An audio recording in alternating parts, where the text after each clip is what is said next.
सेठ और मोची। शहर में सेठ हरिराम का बड़ा नाम था। उसकी दौलत का कोई अंत नहीं था। उसकी विशाल हवेली, व्यापारिक कोठियाँ और अनगिनत सोने चांदी के गहने उसकी शान को दर्शाते थे।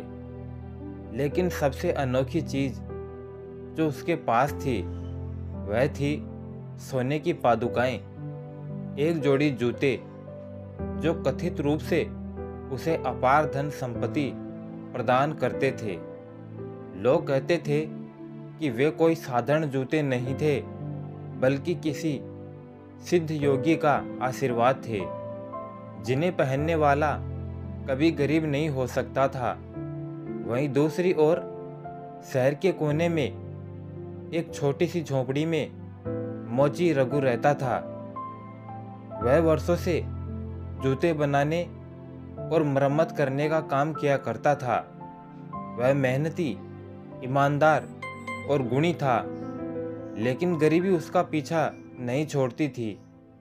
दिन भर कड़ी मेहनत करने के बावजूद वह मुश्किल से 2 वक्त की रोटी जुटा पाता। एक दिन सेठ हरिराम की पादुकाएं अचानक टूट गई। वह बहुत चिंतित हुआ, क्योंकि उसने सुना था कि यदि ये जूते खराब हो जाएं, तो उसका भाग्य भी डगमगा सकता है। उसने अपने नौकर से कहा, इन्हें शहर के सबसे अच्छे मोची से दोबारा बनवा के लाओ। संयोग से नौकर ने जूते रघु के पास मरम्मत के लिए पहुंचाए। रघु ने जैसे ही उन पादुकाओं को हाथ में लिया, उसे कुछ अजीब सा महसूस हुआ। यह जूते बेहद हल्के थे, मगर जैसे ही उसने उन्हें छुआ, उसके शरीर में एक हल्की सी ऊर्जा दौड़ गई। रघु ने ध्यान से पादुकाओं का निरीक्षण किया। उन्हें साफ करते ही उन पर बने छोटे छोटे प्रतीक चमक उठे। वह चकित रह गया। उसने सुना था कि पुराने जमाने में ऋषि मुनि अपने कुछ वस्त्रों और गहनों में रहस्यमयी शक्तियां भर देते थे। क्या यह भी वैसी ही कोई चीज थी? रघु ने पादुकाओं की मरम्मत की और जिज्ञासावश उन्हें पहनकर देख लिया। जैसे ही उसने अपने पैरों में वे जूते डाले, उसे लगा कि चारों ओर प्रकाश फैल गया हो। अचानक उसकी झोपड़ी में चमचमाते सोने के सिक्के बिखर गए। रघु अवाक रह गया। यह क्या जादू था? वह समझ गया कि सेठ की अपार संपत्ति का रहस्य यही जूते थे। उसने तुरंत पादुकाएं उतार दी और सोने के सिक्कों को एक कोने में रख दिया। मगर अब उसके मन में कई सवाल उठने लगे थे। क्या उसे ये जूते सेठ को लौटाने चाहिए, या क्या यह भगवान का न्याय था जिसने उसे गरीबी से निकालने का अवसर दिया था? उधर सेठ हरिराम को जब यह खबर लगी कि उसकी पादुकाएं अब ठीक हो चुकी हैं, तो उसने तुरंत अपने नौकर को उन्हें लेने भेजा। लेकिन इस बीच उसने एक अजीब चीज नोटिस की। उसका व्यापार अचानक गिरने लगा था। हवेली में नौकरों ने काम छोड़ दिया। कुछ लोगों ने उसका कर्ज नहीं चुकाया और उसकी दुकानें घाटे में चलने लगी। यह सब कुछ जैसे रातों रात हो गया था।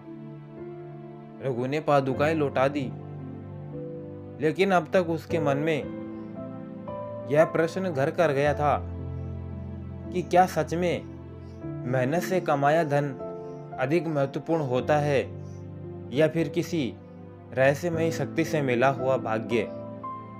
जब सेठ हरिराम को पता चला कि रघु ने पादुकाओं को पहना था, तो वह क्रोधित हो गया।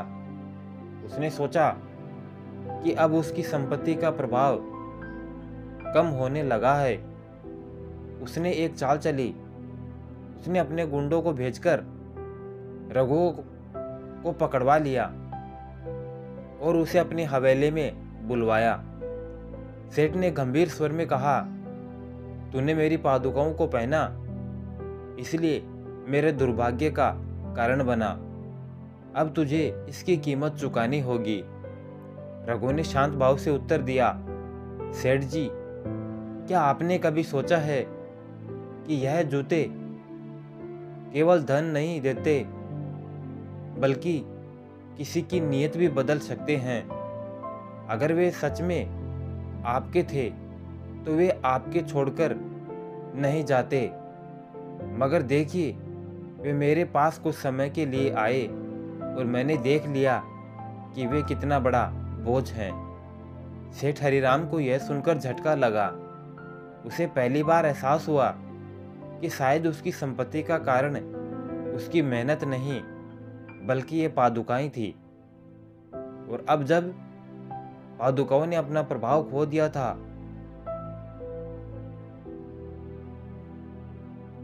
तो उसकी संपत्ति भी चली गई थी।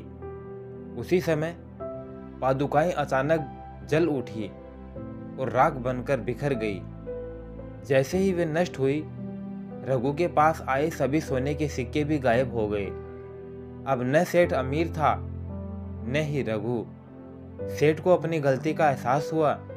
उसने अपनी पुरानी जीवन शैली को त्याग दिया और मेहनत से अपना व्यापार फिर से शुरू किया। वहीं रघु भी अपने हुनर से एक सफल मोची बन गया और धीरे धीरे उसका नाम पूरे शहर में फैल गया।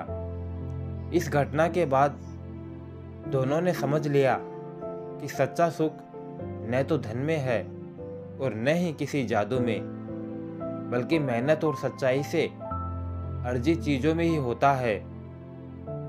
दोस्तों, इस कहानी से हमें यह सीख मिलती है कि मेहनत और ईमानदारी ही असली दौलत है। भाग्य अगर किसी को कुछ देता है तो वह अस्थायी होता है। स्थायी वही रहता है जो हम अपनी काबिलियत से कमाते हैं। असली समृद्धि मेहनत से आती है और वही सच्ची जीत होती है। तो दोस्तों, अगर वीडियो अच्छा लगा तो लाइक करें और शेयर करें। वीडियो को अंत तक देखने के लिए आपका बहुत बहुत धन्यवाद। जय श्री श्याम।